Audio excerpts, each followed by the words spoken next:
Hola a todos y bienvenidos de nuevo a Historias de Terror. Sé que muchos de ustedes utilizan estos episodios para quedarse dormidos, así que, antes de que se entreguen al sueño, me encantaría que dejaran un comentario diciéndome desde dónde están escuchando en el mundo. Además, no olviden darle me gusta y suscribirse si están disfrutando de los episodios. Gracias por estar aquí. Historia 1. A finales de octubre de 2019, después de demasiados meses acumulando horas extra en mi trabajo de marketing en Boston, tomé la decisión de alquilar una pequeña cabaña de troncos cerca de Stowe, Vermont. Anhelaba respirar un aire impregnado de olor a pino en lugar de humo de coches y disfrutar noches tan silenciosas que pudiera escuchar mis propios pensamientos. La cabaña estaba ubicada en un camino de grava llamado Tucker Lane, a unas 4 millas del pueblo, rodeada de arces azucareros teñidos de intensos tonos rojos y naranjas. La anfitriona Janice Evans me había comentado por mensaje que el vecino más cercano vivía a unos 50 metros, entre los árboles. Se notaba orgullosa de la privacidad que ofrecía el lugar, y yo se lo agradecí. Salí de Boston antes de que amaneciera, el lunes 27 de octubre, y conduje por la Interestatal 93 hasta que las montañas comenzaron a elevarse a ambos lados de la carretera. Cerca de las 10 de la mañana llegué a Stowe, me detuve en el supermercado Shaw's de Mountain Road para comprar provisiones y luego seguí por la ruta 100 hacia el norte. Un pequeño cartel de madera, torcido, anunciaba la entrada a Tucker Lane. El pavimento desapareció tras un cuarto de milla y mi auto de alquiler comenzó a rebotar sobre la grava irregular. La cabaña apareció a la izquierda como sacada de una postal, paredes de troncos recién cortados, techo metálico verde y humo elevándose de la chimenea. A través de las ramas desnudas alcanzaba a distinguir otra casa más arriba de la colina, una granja de 2 pisos, descolorida por el sol, con las ventanas oscuras. Asumí que era el vecino al que Janice se había referido. Un pequeño cajetín guardaba la llave. Al entrar, el interior olía a cedro y a humo viejo de leña. La sala principal tenía un sofá, una chimenea de piedra y una pequeña cocina integrada. Un pasillo angosto conducía al dormitorio con cama matrimonial, una cómoda y una ventana que daba hacia la granja. Una puerta corrediza de vidrio se abría a un balcón sobre un arroyo poco profundo. Dejé mis cosas. Encendí un fuego con los troncos de abedul apilados y envié un mensaje rápido a Janice para avisarle que había llegado bien. Ella respondió con un emoji sonriente y me recordó asegurar la puerta trasera por la noche, pues a veces los osos negros rondaban husmeando. El resto de ese primer día lo dediqué a pequeñas tareas que normalmente hago con prisas en casa. Barrí las hojas caídas del porche, organicé los pocos víveres en la nevera y preparé café solo para impregnar la estancia con su aroma. Al caer la tarde, el sol se escondía detrás del monte Mansfield y el aire se volvió cortante y frío. Me puse una chaqueta y salí a contemplar cómo cambiaba el cielo. Fue entonces cuando lo conocí. Caminaba por la línea de árboles que separaba ambas propiedades. Un hombre de unos 60 y tantos años, mejillas enrojecidas por el frío, cabello gris aplastado bajo una gastada gorra de los Vermont Catamounts. Llevaba un termo plateado en la mano y saludó levantando el brazo apenas me vio. Yo le devolví el gesto, esperando que siguiera de largo, pero se desvió hacia mi porche. «Buenas tardes», dijo deteniéndose al pie de los escalones. Su voz tenía ese acento suave de Vermont, con R's que casi se deslizaban hacia la siguiente palabra. Pensé en presentarme. «Soy Harold Jensen, el dueño de la vieja casa blanca de al lado». Le respondí dándole mi nombre y aclarando que solo estaba de alquiler por una semana. Él rió con suavidad, comentando que había escogido una buena época para encontrar tranquilidad. Charlamos unos 10 minutos sobre el follaje otoñal, las heladas tempranas y el mejor sitio del pueblo para comprar donuts de sidra de manzana. Se mantenía a cierta distancia, abrazando el termo con ambas manos como si buscara calor. Antes de irse inclinó la gorra y mencionó que solía dar un paseo cada tarde, alrededor de las 5, para estirar las piernas. Si me encontraba afuera le agradaría la compañía. Le respondí que sonaba bien y le deseé buenas noches. Cuando desapareció entre los pinos pensé que era algo casi de cuento, conocer a un vecino amable en un lugar tan apartado. A la mañana siguiente los cristales de la cabaña amanecieron empañados por el calor de la estufa de leña. Preparé tocino con huevos y pasé horas en el balcón leyendo una novela que llevaba meses posponiendo. Los únicos sonidos eran los graznidos de los cuervos, el murmullo constante del arroyo y de vez en cuando el zumbido distante de algún coche que pasaba por la ruta 100. Hacia las 4 de la tarde me animé a caminar un tramo corto del sendero Catamount. Disfrutaba escuchando el crujido de las hojas bajo mis botas. Al regresar, la penumbra ya comenzaba a cubrir el bosque, así que encendí la lámpara del porche. Y como si lo hubiera calculado, Harold apareció entre las sombras. Esta vez se detuvo más cerca de los escalones. Llevaba la misma gorra y un grueso abrigo de lona. «Espero que hayas encontrado bien el sendero», dijo con amabilidad. Sus ojos tenían un tono azul claro, de esos que se vuelven acuosos con la edad. Le aseguré que sí, y le pregunté desde cuándo vivía en esa zona. «Toda mi vida», respondió. «Mi familia compró estas tierras antes de la guerra. La Segunda Guerra Mundial, claro. Todo era más tranquilo entonces». Sonrió como restando importancia a lo que decía. Hablamos un rato de Boston, de su afición por el hockey universitario de Boston College, y hasta me bromeó diciendo que seguramente yo odiaba a los rivales de los Bruins. Me fijé en que sus manos temblaban ligeramente cada vez que llevaba el termo a los labios. Tras unos 15 minutos de charla, comentó que no quería entretenerme de la cena. Inclinó su gorra una vez más y caminó hacia su granja. Lo observé subir al porche, abrir una puerta lateral y desaparecer dentro. Una luz se encendió brevemente detrás de una cortina para apagarse enseguida. Aquella noche dormí tranquilo, sin sueños extraños. Solo el arrullo constante del arroyo acompañó mi descanso. El miércoles amaneció gris y con lloviznas dispersas. Fui al pueblo. Recorrí algunas tiendas de Main Street y almorcé en Butler's Pantry. Ya de vuelta en la cabaña, encendí un fuego más fuerte y escuché cómo el viento empujaba la lluvia contra el techo. Hacia las 5:30 se escuchó un golpeteo suave en la puerta. Harold estaba en el porche, con el abrigo salpicado de gotas. «Pensé en asegurarme de que no te estuvieras ahogando aquí solo», bromeó con una risa ligera.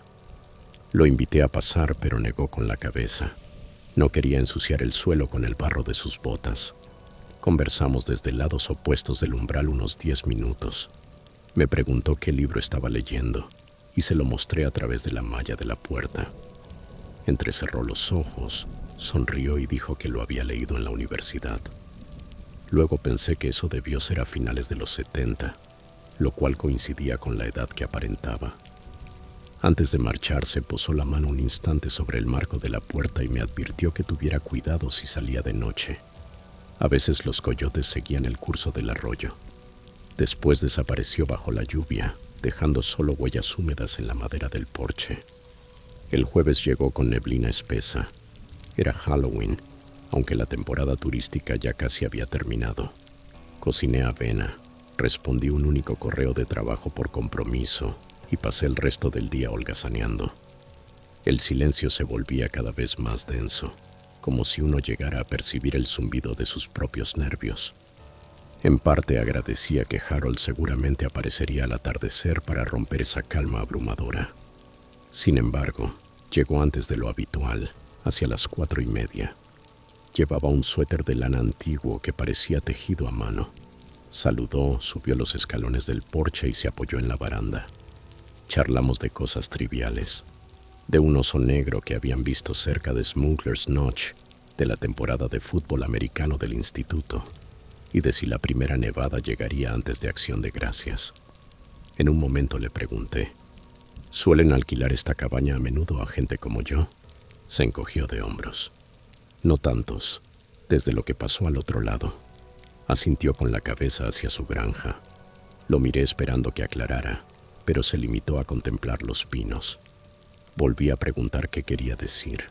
Abrió la boca, vaciló y finalmente sonrió como si hubiera elegido una respuesta más sencilla. Solo problemas con el seguro después de que una tormenta causó daños.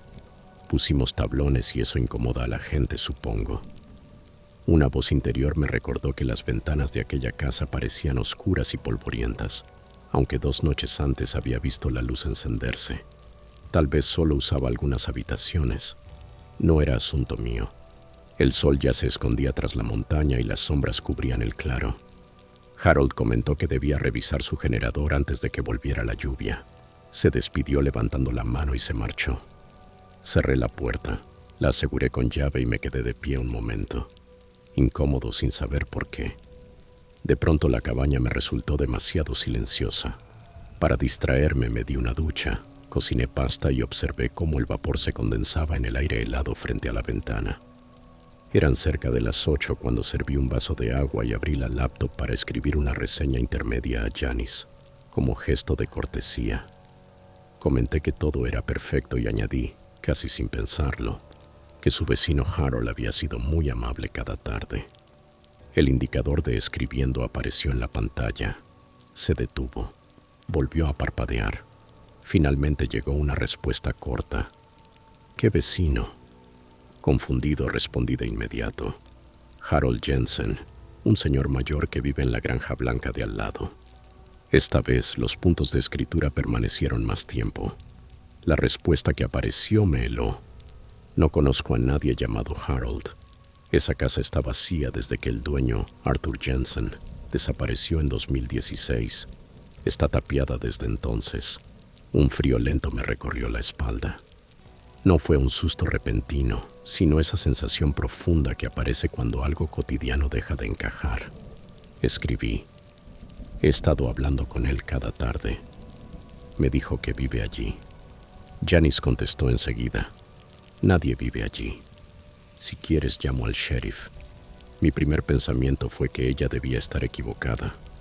O quizás yo había oído mal el nombre, pero Jensen no era precisamente común. Además, la granja tenía el aspecto exacto de un lugar abandonado al tiempo y al polvo. Me acerqué a la ventana del dormitorio y corrí un poco la cortina. A la luz de la luna se distinguía la vieja casa a través de las ramas. Todas las ventanas del primer piso estaban cubiertas con tablones toscos. No se veía rastro de aquella luz en el porche. No sé cuánto tiempo permanecí mirando. Lo suficiente para que mi respiración empañara el cristal. Imaginé a Harold caminando de nuevo entre los árboles, con el termo en la mano, observando mi cabaña desde la penumbra. La parte racional de mí insistía en que era una confusión, pero mi corazón latía demasiado rápido para razonar. Le agradecí a Janice por el aviso y le aseguré que estaría bien. Ella insistió en que cerrara todas las puertas y la llamara si notaba algo extraño. Apagué la computadora, avivé el fuego hasta que las llamas proyectaban sombras inquietas sobre las paredes y traté de dormir. Esa noche el sueño me resultó esquivo. Cada crujido de los troncos en la chimenea me hacía abrir los ojos de golpe. En algún momento avanzado de la madrugada, cuando el fuego ya se había reducido a brasas incandescentes, escuché lo que parecía el crujido de pasos sobre hojas secas, justo afuera de la puerta principal. Eran pisadas lentas, vacilantes. Contuve la respiración. Los pasos se detuvieron de repente. El porche no rechinó. Nadie intentó girar el pomo, pero el silencio que quedó era más denso que cualquier ruido. Miré el teléfono. Eran las 3:12 de la mañana. Permanecí despierto, con los ojos abiertos de par en par, hasta que la primera claridad del amanecer se filtró por las cortinas. El viernes por la mañana intenté convencerme de que todo tenía una explicación lógica. Tal vez Harold era un cuidador que Janice desconocía, o quizás alguien ocupaba la casa sin permiso, pero en el fondo era inofensivo. Preparé café, lo bebí demasiado rápido y me quemé la lengua. Decidí caminar hasta el pueblo para despejar la mente. Avancé por el camino de grava hacia la ruta 100. A mitad de la bajada crucé un claro y descubrí huellas frescas en la tierra húmeda, más grandes y anchas que las mías, dirigidas hacia la granja tapiada. Los bordes estaban intactos. Alguien había pasado recientemente. Continué andando, con el corazón acelerado. Al llegar a la carretera pensé en girar a la derecha, hacia el centro del pueblo. pero en lugar de eso crucé al otro lado y me encaminé al departamento de policía de Stowe. El edificio, de ladrillo, estaba detrás del ayuntamiento y parecía más una biblioteca que una comisaría. Dentro me atendió un oficial en el mostrador. Su placa decía G. Perrin. Escuchó con calma mientras le contaba todo. Me hizo preguntas básicas: estatura, color de cabello, algún rasgo particular. Le mencioné la gorra de los Vermont Catamounts y el termo plateado. Asintió y aseguró que revisarían la zona. También me advirtió que no intentara enfrentar a nadie por mi cuenta. Anotó mi número de teléfono y prometió llamarme si encontraban algo. Le di las gracias, compré un sándwich en el Green Goddess Café y regresé a la cabaña. La tarde se hizo interminable. Trataba de leer, pero perdía el hilo una y otra vez. Unas tablas flojas golpeaban con el viento en alguna parte, y cada ruido me hacía sobresaltarme. Al caer el día, nubes de tormenta se agruparon sobre las montañas, tiñendo el cielo de un gris oscuro y húmedo. Por un momento creí que Harold volvería a salir de entre los pinos, pero el claro permaneció vacío. No supe si eso me tranquilizaba o me inquietaba más. A las 7 de la noche comenzó una lluvia fuerte y diagonal. Encendí todas las lámparas de la cabaña, como si la luz pudiera ahuyentar el miedo. Mientras calentaba sopa en la estufa, escuché un golpe en el exterior, luego otro, más lento, como si alguien probara cada escalón del porche. Apagué el fuego de la hornilla y contuve el aliento. La ventana junto a la puerta reflejaba solo mi rostro asustado contra la oscuridad de afuera. Entonces una voz se filtró, amortiguada por la tormenta pero clara. Buenas noches. Perdón por venir tan tarde. La garganta se me cerró. Era la voz de Harold, pero algo en su tono había cambiado. Ya no sonaba cálida, sino apremiante. Podría usar un poco de refugio. Se fue la luz en mi lado, dijo. Todo mi instinto gritaba que no abriera la puerta. Tratando de sonar sereno, respondí: ya llamé a la policía por usted. El silencio que siguió fue sofocante. La lluvia golpeaba con fuerza el techo y por casi medio minuto no se escuchó nada más. Imaginaba su silueta a centímetros de la puerta, quizá sorprendido, quizá molesto.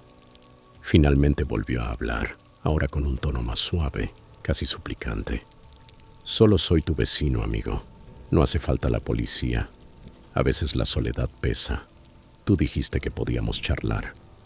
No contesté. Pasó otro minuto eterno. Escuché un único paso pesado sobre el escalón inferior, y luego las pisadas se fueron alejando, hundiéndose en el barro, hasta desvanecerse en dirección a la granja. Permanecí inmóvil hasta que el olor de la sopa quemada me devolvió a la realidad. Tiré la olla en el fregadero, tomé el teléfono y marqué directamente a la línea del oficial Perrin. Me dijo que ya había una patrulla en camino a revisar la propiedad y que tardarían unos 20 minutos en llegar. Me pidió que no saliera, que cerrara todo con llave y evitara cualquier contacto.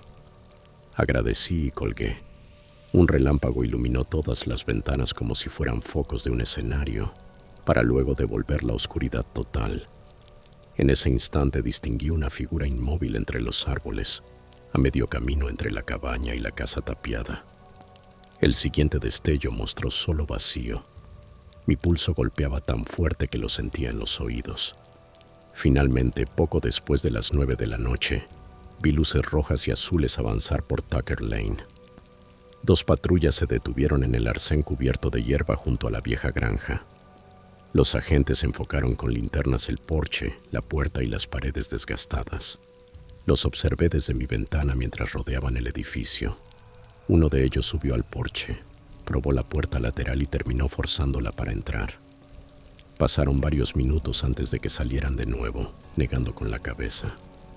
Uno de los policías señaló con su linterna el suelo embarrado, siguiendo unas huellas que se perdían entre la maleza espesa. Tras unos 15 minutos, el oficial Perrin se acercó a mi cabaña. Lo dejé entrar.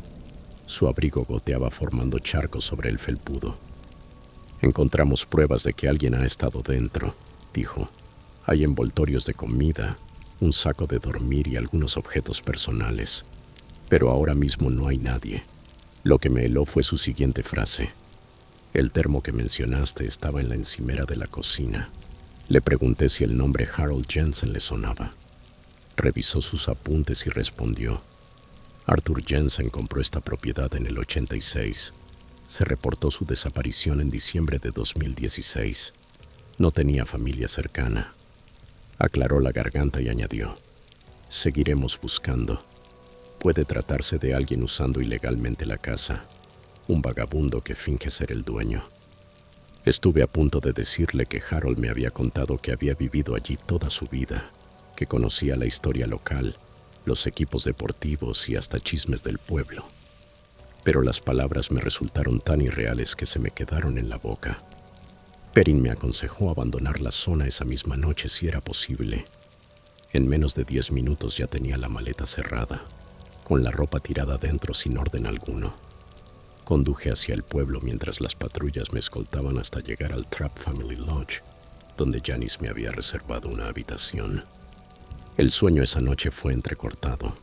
Me despertaba a cada rato, imaginando huellas mojadas en el suelo o recordando el brillo metálico de aquel termo plateado. Al amanecer la tormenta había cesado. Las nubes colgaban bajas y las montañas parecían teñidas de un morado amoratado. Salí temprano, compré café y conduje de regreso a Boston. Cerca de Waterbury recuperé la señal del celular y apareció un mensaje de voz del oficial Perrin. Su tono era serio, más apagado que la noche anterior. Habían encontrado más pruebas en el piso superior de la granja, fotografías familiares de Arthur Jensen, entre ellas una imagen que coincidía con el hombre con el que yo había hablado. La foto estaba fechada en 1998. También hallaron un certificado de defunción. Arthur Harold Jensen, nacido en 1956, declarado muerto en enero de 2017. El oficial cerró diciendo que continuarían investigando el caso como una posible intrusión, pero que no había señales de nadie en la propiedad ahora mismo. Me sugirió que los contactara si recordaba algún detalle adicional. Esa misma tarde, ya de vuelta en Boston, abrí la foto que había tomado de la granja el primer día. Al ampliarla noté un destello metálico en una de las ventanas del dormitorio. Apenas un reflejo difuso, con forma cilíndrica. La calidad era mala y podía haber sido cualquier cosa, pero en mi mente no había duda. Parecía el brillo de un termo abollado. Las semanas transcurrieron y la rutina regresó. Plazos de entrega, ruido del metro, luces de neón afuera de mi apartamento. Pero a veces, cuando hay un corte de electricidad en la ciudad y el cuarto queda a oscuras por un instante, vuelve a mí la voz suave junto a la puerta, pidiendo entrar y asegurando que estaba simplemente solo. Historia 2. Esto me sucedió cuando estaba en la universidad. Tenía 21 años, a inicios de junio de 2021, recién salido de los exámenes finales en la Western Washington University, en Bellingham, agotado tras 3 noches seguidas sin dormir. Mis compañeros de piso se marchaban cada uno a sus planes de verano, pero yo aún tenía 2 semanas libres antes de volver a mi trabajo de medio tiempo en la biblioteca. Lo único que deseaba era silencio. Un silencio tan profundo que pudiera escuchar mi propia respiración. Así que reservé por Airbnb una pequeña cabaña de cedro. El anuncio decía que estaba en un terreno boscoso de 5 acres, al final de Lost River Road, cerca de Mazama, un diminuto pueblo en el norte de Washington, a pocos kilómetros de la frontera con Canadá. Las fotos mostraban una cabaña de una sola habitación, con un amplio porche al frente, una estufa de hierro y grandes ventanales orientados hacia los abetos. Parecía perfecto. Salí de Bellingham un lunes gris, tomé la Highway 20 hacia el este atravesando Cedro Woolley y subí en dirección a Rainy Pass. Aún quedaban restos de nieve en los bordes de la carretera, pero el cielo se despejó al descender hacia el valle del Meadow. Perdí la señal del celular después de Winthrop. El camino se volvía cada vez más estrecho, reducido a un asfalto cuarteado que se enroscaba entre altísimos abetos Douglas. Un cartel pintado a mano con las palabras Riversong Cabin señalaba un desvío de grava. Mi pequeño Honda avanzó traqueteando medio kilómetro hasta que los árboles se abrieron en un claro. Allí estaba la cabaña, madera de cedro recién barnizada, techo metálico verde y un columpio en el porche orientado hacia el bosque. Conocí a la anfitriona, Mary, una maestra jubilada que vivía en una casa más grande entre los árboles. Me entregó una llave de metal de verdad, nada de códigos. Aquí no hay Wi-Fi, dijo sonriendo. Si necesitas algo, llama al teléfono fijo. Las torres de celular no alcanzan más allá de Winthrop. Le respondí que era exactamente lo que buscaba. Le agradecí y arrastré mi bolso al interior. Esa primera noche se sintió como el inicio de un retiro espiritual. Preparé café en una pequeña estufa de propano. Me senté en el columpio del porche y escuché el río Meadow rugiendo en algún lugar bajo la colina. El aire olía a resina de pino y a lluvia lejana. Hacia las 10 encendí la estufa de leña. Leí unas páginas bajo la luz de un farol y me dormí con el suave golpeteo metálico del hierro enfriándose. La mañana siguiente me despertó un detalle extraño. Frente a la ventana, sobre el suelo cubierto de musgo, a solo 1 metro del porche, había una pequeña pila de piedras. Cada roca tenía el tamaño de un huevo de gallina y estaban apiladas en forma de cono, de unos 20 centímetros de alto. Pensé que alguna ardilla o mapache había jugado con piedras del camino, pero el montón estaba demasiado bien formado. Salí, lo empujé con el pie y la torre se desmoronó. Me encogí de hombros, preparé avena y pasé el día haciendo senderismo en un tramo del Pacific Crest Trail cerca de Cutthroat Pass. Solo vi unas 10 personas en todo el recorrido. Esa noche la calma fue más intensa que la anterior. No había viento ni ruido de río, solo un silencio absoluto que parecía presionar las paredes de la cabaña. Acostado me descubrí esforzándome por oír algo, lo que fuera. Al cabo de un rato los grillos retomaron su canto y logré dormir. El amanecer volvió a iluminar las tablas del suelo. Al girarme hacia la ventana, el estómago se me encogió. Otra pila de piedras, idéntica a la anterior, en el mismo lugar, igual de ordenada. Un escalofrío recorrió mi nuca. Quizá los nietos de Mary me gastaban una broma, pero ella me había dicho que vivían en Wenatchee. Salí, tomé una foto con mi celular, aunque no tenía señal, y destruí la torre de una patada, con más fuerza de la necesaria. Pasé el día en un kayak por una zona tranquila del río Meadow, cerca de Carlton. El agua me calmó, pero al volver conduciendo por Lost River Road ya anochecía, y un presentimiento irracional me decía que no debía regresar. Sin embargo, no tenía otra opción. La cabaña esperaba en silencio, oscura y quieta. Encendí el farol temprano, corrí las cortinas de los ventanales y traté de leer. Cada 15 minutos echaba un vistazo afuera, solo troncos oscuros y la silueta apenas visible del barandal. Cerca de la medianoche me convencí de que estaba exagerando. Me metí bajo el edredón y cerré los ojos. Un ruido me despertó, madera crujiendo bajo un peso. El columpio del porche solía moverse con el viento, pero esto era más pesado. Un solo paso que hizo gemir la tabla entera. Contuve la respiración tanto que me dolió el pecho. La cabaña no tenía cerradura en la puerta del dormitorio. En realidad era una sola estancia, así que lo único que me separaba de lo que fuese que estuviera allí fuera era el pomo de la puerta principal. El silencio volvió, denso, hasta que escuché un roce suave. Piedra contra madera, pensé. Después nada más. Los minutos se hicieron eternos. Finalmente, la luz gris del amanecer se filtró por los bordes de las cortinas. Me obligué a asomarme y con el corazón martillando corrí la tela. Un tercer montón de piedras estaba ahora sobre el barandal del porche, perfectamente centrado, justo frente a la ventana donde había apoyado mi cabeza. Retrocedí tambaleándome, con náuseas. Esa pila no estaba allí a medianoche. Alguien la había construido mientras yo dormía a menos de 2 metros, separado solo por un vidrio. Cerré la cortina de golpe, lancé ropa en mi bolso y me calcé las botas con las manos temblando tanto que dejé caer las llaves 2 veces. Afuera el aire era frío y húmedo. Escaneé los árboles, esperando que alguien saliera de entre ellos. Nada se movía. Pensé en largarme de inmediato, pero la rabia se impuso al miedo. Crucé el claro hacia la casa de Mary. Me abrió en bata, sorprendida por mi expresión. Le solté todo de golpe.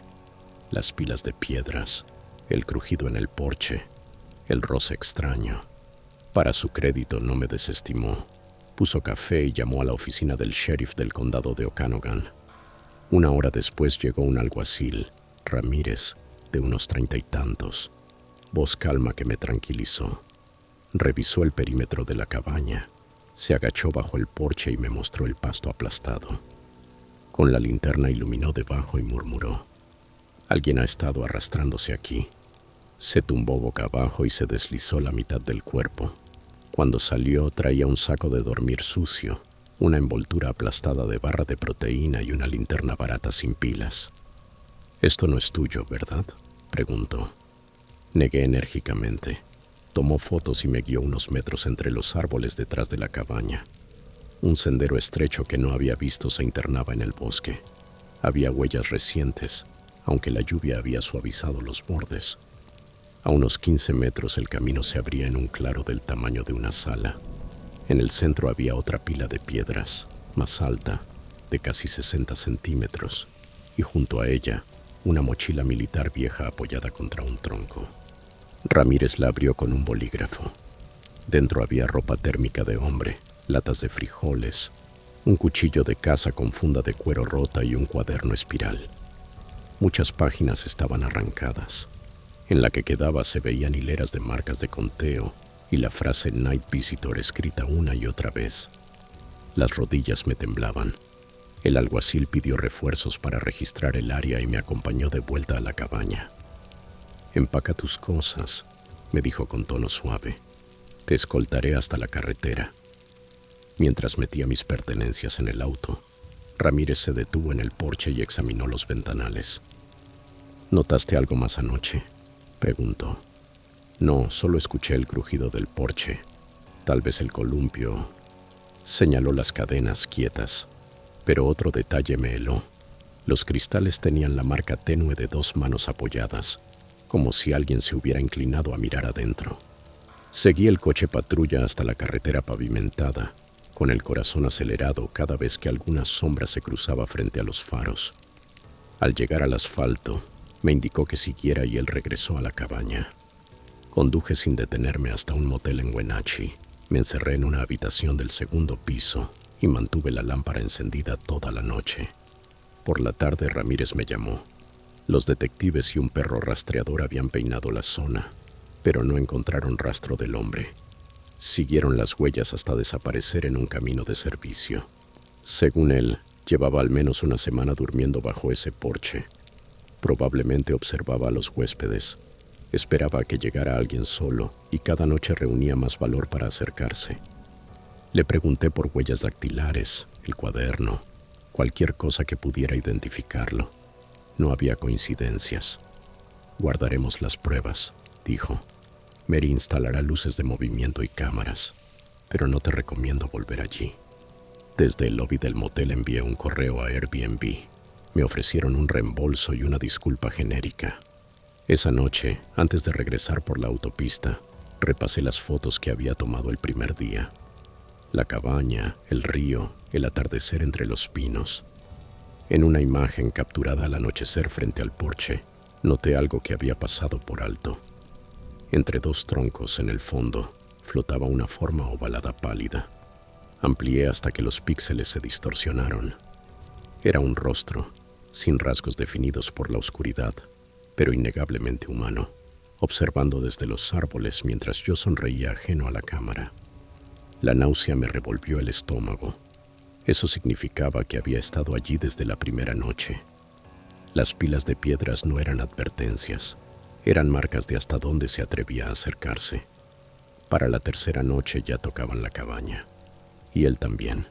Conduje por la Highway 2 mirando una y otra vez el retrovisor, incluso con la luz del día atravesando las cascadas. En casa de vuelta en Bellingham, pasé una semana durmiendo en sofás de amigos, demasiado nervioso para quedarme solo. Han pasado 4 años y aún me niego a alquilar lugares donde los anfitriones presumen de aislamiento. Ahora necesito vecinos, farolas, el zumbido lejano del tráfico, cualquier signo de presencia humana constante.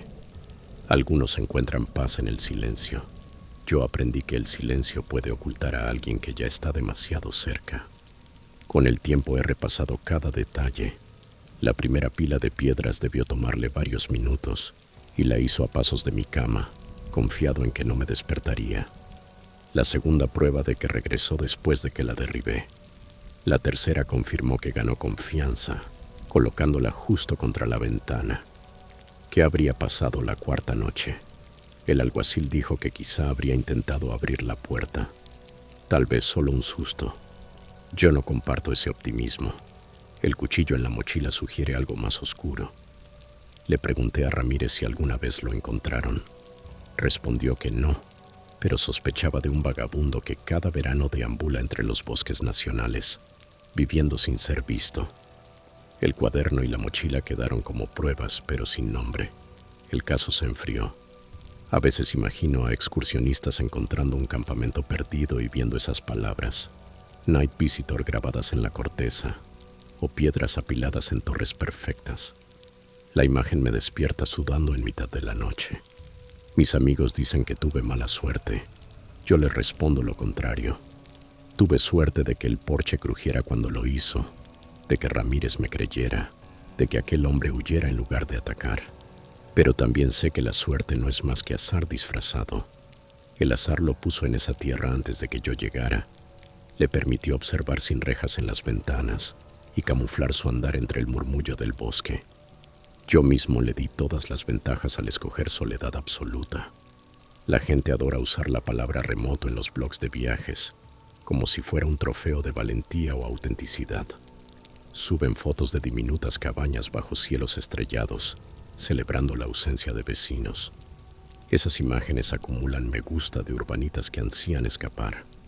Yo termino observando los fondos, buscando una mancha pálida entre los árboles. Aún hago senderismo, aún acampo, pero nunca más voy solo.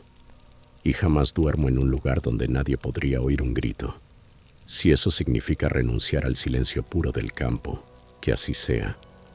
Porque el silencio no está vacío. A veces está lleno de pasos que no notas, hasta que se detienen justo afuera de tu puerta.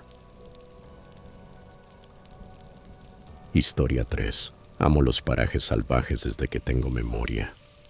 Mi recuerdo más antiguo es estar de pie en un porche castigado por el clima, a gran altura en las montañas rocosas de Colorado, respirando un aire tan puro que me dolían los pulmones. Tenía 8 años, enfundado en un anorak rojo 2 tallas más grande, mirando a mi padre descargar los equipos de pesca de la parte trasera de nuestra vieja Ford Bronco. Aquel porche pertenecía a una pequeña cabaña de troncos, a 6 millas al oeste de Leadville, cerca de Turquoise Lake Road. Mis padres la encontraron gracias a un vecino que conocía al dueño, y durante 3 veranos seguidos subíamos desde Denver para pasar allí unas cuantas noches de agosto. Me despertaba antes del amanecer oyendo el bramido de los alces en el valle y me dormía con el silbido suave del viento atravesando los pinos de corteza de escamas. Esos viajes me grabaron la montaña por dentro.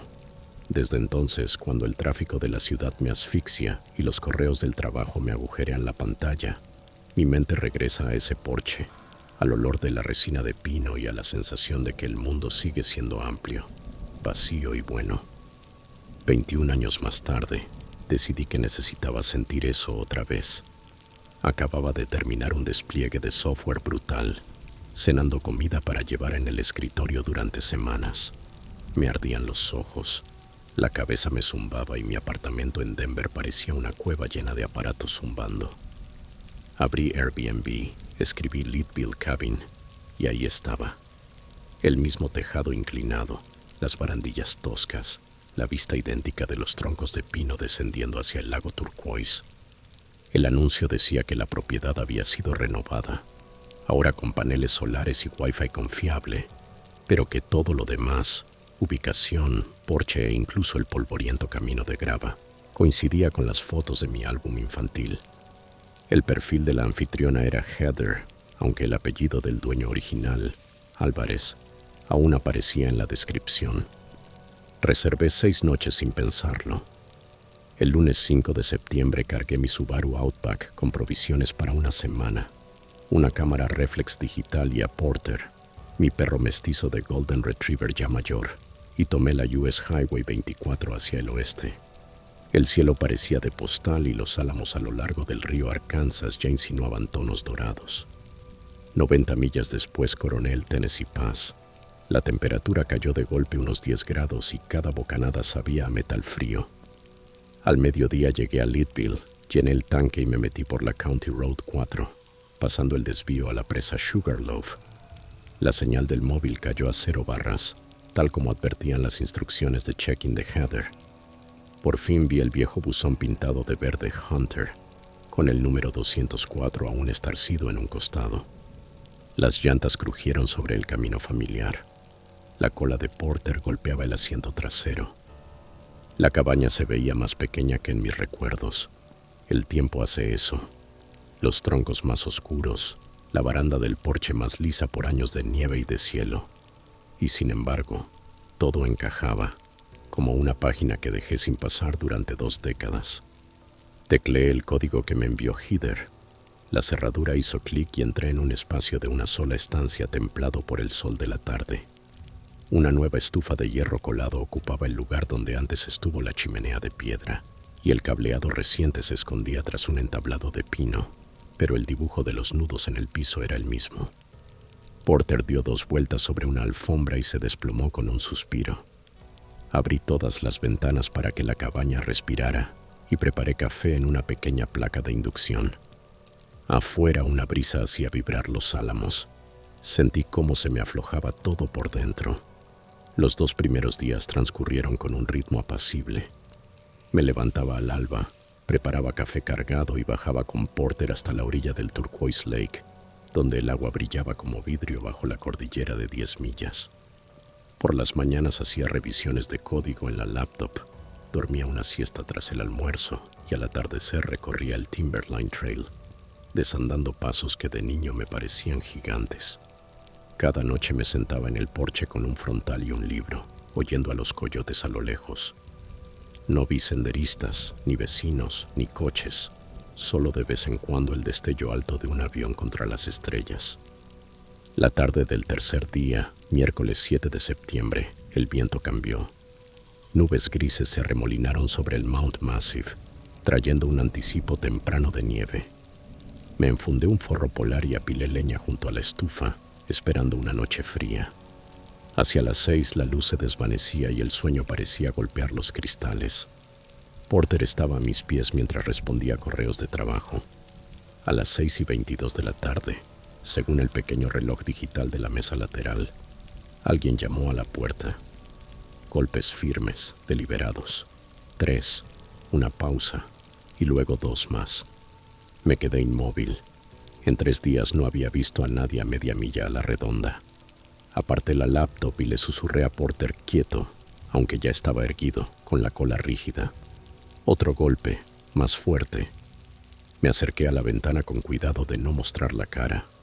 Un hombre estaba en el porche, 30 y tantos, con una chaqueta de lona color tostado, oscurecida por la humedad en los hombros.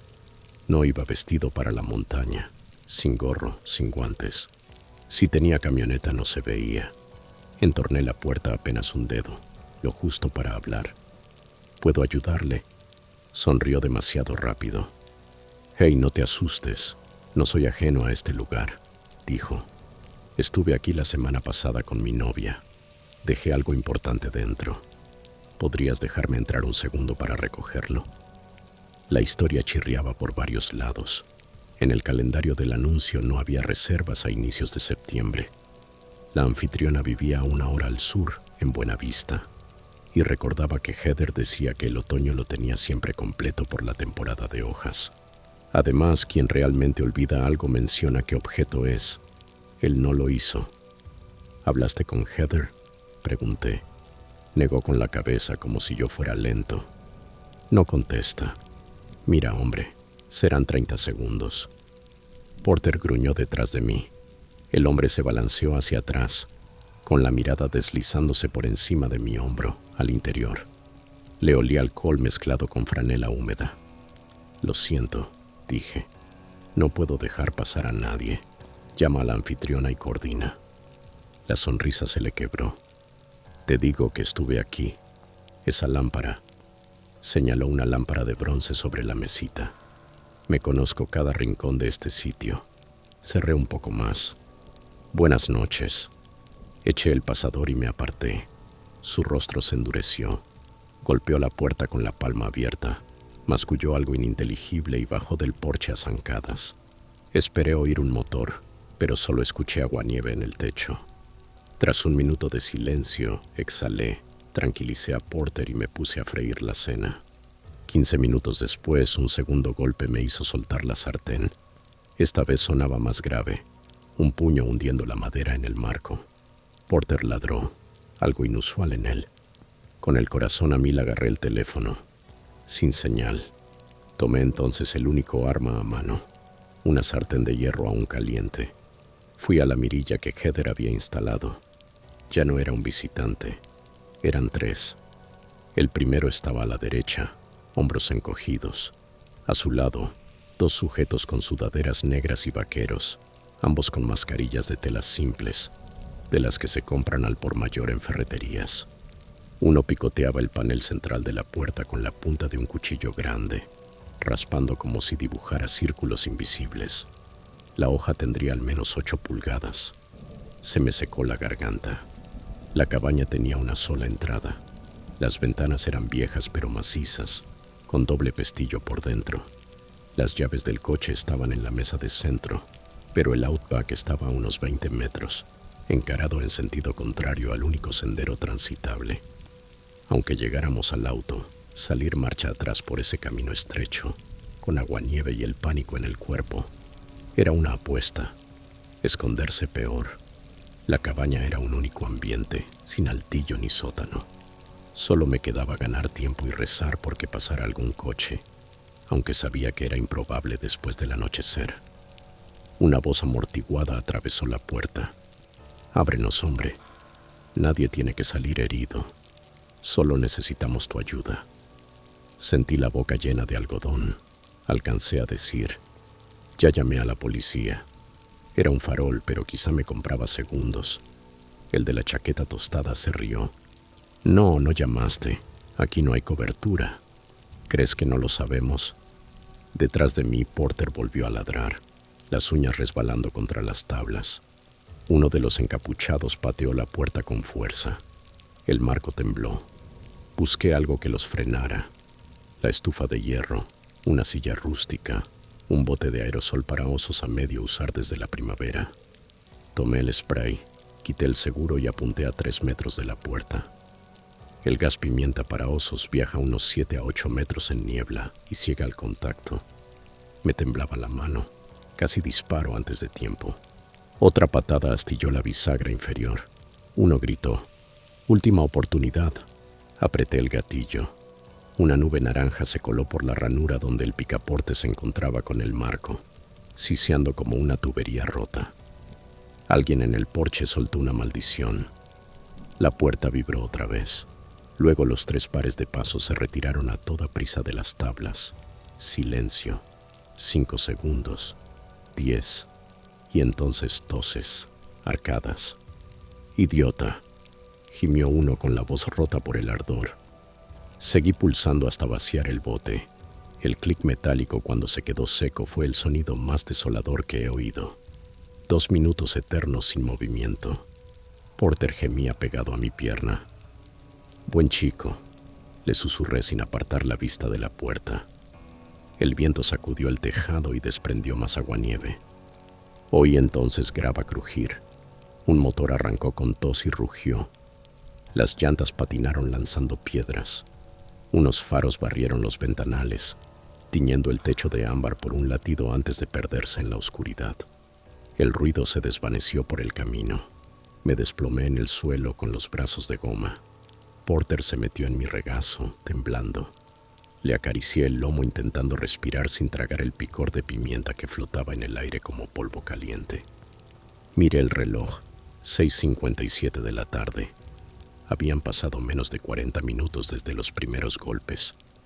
La bajada de adrenalina me llegó en oleadas, manos temblorosas, zumbido en los oídos, náuseas. pero tenía que pedir ayuda. Le puse a Porter una manta polar. Afuera seguía cayendo aguanieve. Al pisar el porche casi resbalé.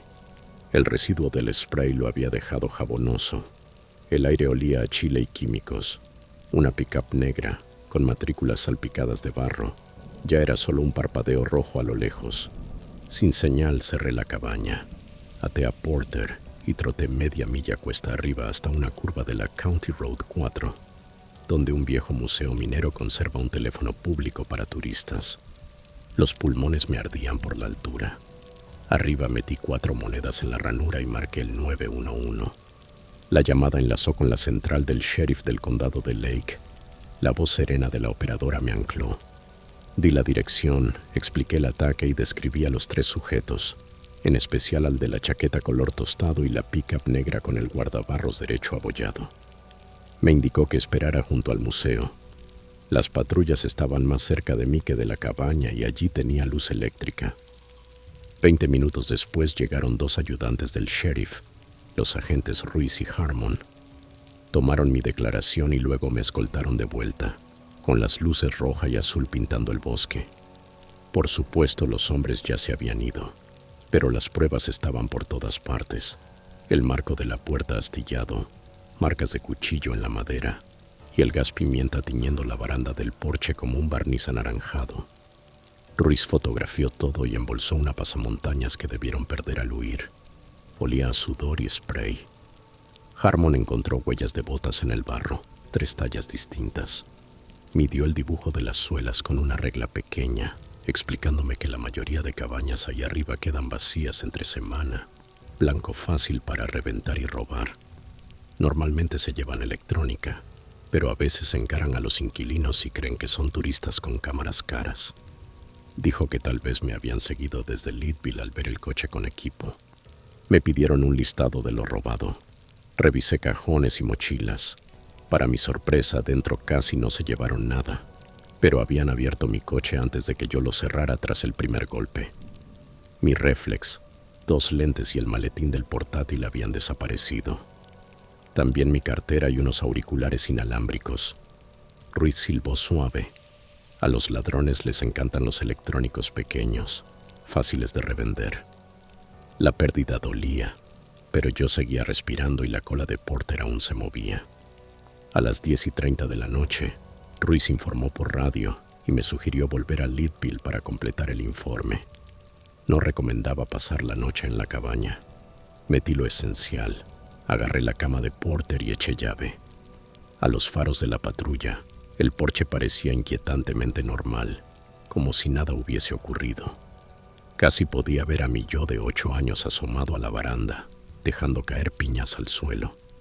Dormía en un motel que aceptaba mascotas, en Harrison Avenue, abrazado a Porter como si fuera la última manta del mundo. Llamé a mis padres con el wifi del lobby. Mi padre soltó una maldición por lo bajo. Mi madre lloró, y ambos me rogaron que volviera. Les prometí que lo haría por la mañana. Antes del amanecer, Ruiz llamó a mi habitación. Los patrulleros estatales habían avistado una pickup negra a exceso de velocidad cerca de Granite, a 40 minutos al sur, que encajaba con la descripción. Intentaron detenerla.